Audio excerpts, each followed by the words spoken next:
जय श्री कृष्ण। जय श्री राधे। भगवान कृष्ण के जन्म के छठे दिन उनकी छठी मनाई जाने की भी परंपरा है। इस साल कृष्ण जी की छठी का पूजन देश भर में जन्माष्टमी 6 और 7 सितंबर को मनाई गई है। ऐसे में छठी 6 दिन बाद मनाई जाती है। इस कारण इस साल श्री कृष्ण की छठी 12 सितंबर को मनाई जाएगी। वहीं जिन लोगों ने जन्माष्टमी 6 सितंबर को मनाई है वह लोग 11 सितंबर को मनाएं। रवि पुष्य नक्षत्र 11 सितंबर को रात 8:01 तक पुष्य नक्षत्र रहेगा। अश्लेषा नक्षत्र 11 सितंबर को रात 8:01 से 12 सितंबर को रात 11:01 तक रहेगा। शिव योग है 12 सितंबर को सुबह 12:13 से 13 सितंबर को सुबह 1:11 तक। सर्वार्थ सिद्धि योग हैं सूर्योदय से 11 सितंबर को रात 8:01 तक, 12 सितंबर को सुबह 6:16 से रात 11:01 तक। आइए जानते हैं कृष्ण छठी पूजन की विधि क्या है और इसकी पौराणिक कथा क्या है। श्री कृष्ण का जन्म कारागार में हुआ था और उन्हें वासुदेव ने रातों रात क्यों यशोदा के घर छोड़ दिया था। कंस को जब ये बात पता लगती है तो वे पूतना को श्री कृष्ण को मारने के लिए गोकुल यशोदा के पास भेजते हैं और ये आदेश देते हैं कि गोकुल में जितने भी 6 दिन के बच्चे हैं उन्हें मार दिया जाए। पूतना के गोकुल पहुंचते ही यशोदा बाल कृष्ण को छिपा देती है। श्री कृष्ण को पैदा हुए 6 दिन हो गए थे लेकिन उनकी छठी नहीं हो पाई थी। तब तक उनका नामकरण भी नहीं हो पाया था। इसके बाद यशोदा ने 364 दिन बाद सप्तमी को छठी पूजन किया और तभी से श्री कृष्ण की छठी मनाई जाने लगी। इतना ही नहीं, तभी से बच्चों की भी छठी की परंपरा शुरू हो गई। श्री कृष्ण छठी के दिन सुबह जल्दी उठकर स्नान करें और साफ वस्त्र धारण करें। इसके बाद लड्डू गोपाल को पंचामृत से स्नान कराएं। गोपाल सहस्त्र नाम से स्नान कराएं। इसके लिए दूध, घी, शहद, शक्कर और गंगा जल से बने पंचामृत का प्रयोग करें। इसके बाद शंख में गंगा जल भरकर लड्डू गोपाल को फिर से स्नान कराएं। स्नान कराने के बाद भगवान को पीले रंग के वस्त्र पहनाएं और उनका श्रृंगार करें। इसके बाद लड्डू गोपाल को माखन मिश्री का भोग लगाएं। भोग लगाने के बाद भगवान का नामकरण करें। माधव, लड्डू गोपाल, ठाकुर जी, कन्हैया, कृष्ण, इनमें से जो भी नाम आपको अच्छा लगे वो चुन लें और भगवान को इसी नाम से पुकारें।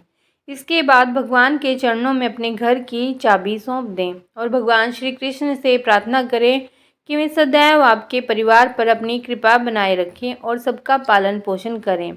इसके बाद लड्डू गोपाल की कथा पढ़ें और इस दिन अपने घर में कढ़ी चावल अवश्य बनाएं।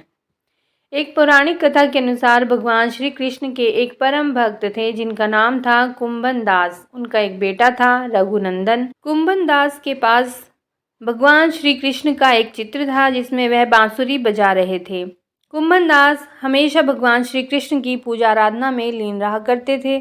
वे कभी भी अपने प्रभु को छोड़कर कहीं छोड़कर नहीं जाते थे। एक बार कुंभन दास को वृंदावन से भागवत कथा के लिए बुलावा आया। पहले तो कुंभन दास ने जाने से मना कर दिया, परंतु लोगों के कहने पर वे भागवत में जाने के लिए तैयार हो गए।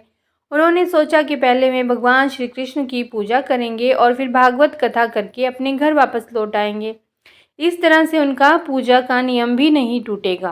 भागवत में जाने से पहले ही कुंभन दास ने अपने पुत्र को समझाया कि उन्होंने ठाकुर जी के लिए प्रसाद तैयार किया है और वह ठाकुर जी को भोग लगा दे।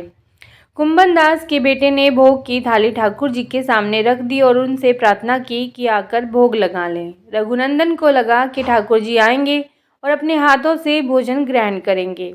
रघुनंदन ने कई बार भगवान श्री कृष्ण से आकर खाने के लिए कहा, लेकिन भोजन को उसी प्रकार से देखकर वह दुखी हो गया और रोने लगा। उसने रोते रोते भगवान श्री कृष्ण से आकर भोग लगाने की विनती की। उसकी पुकार सुनकर ठाकुर जी एक बालक के रूप में आए और भोजन करने के लिए बैठ गए। जब कुंभन दास वृंदावन से भागवत करके लौटे तो उन्होंने अपने पुत्र से प्रसाद के बारे में पूछा।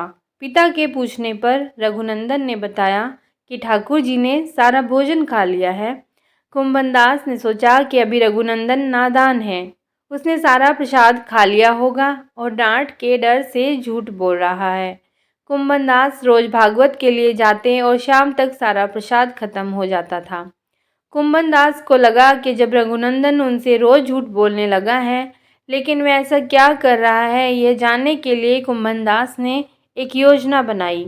उन्होंने भोग के लड्डू बनाकर एक थाली में रख दिए और दूर छिपकर देखने लगे।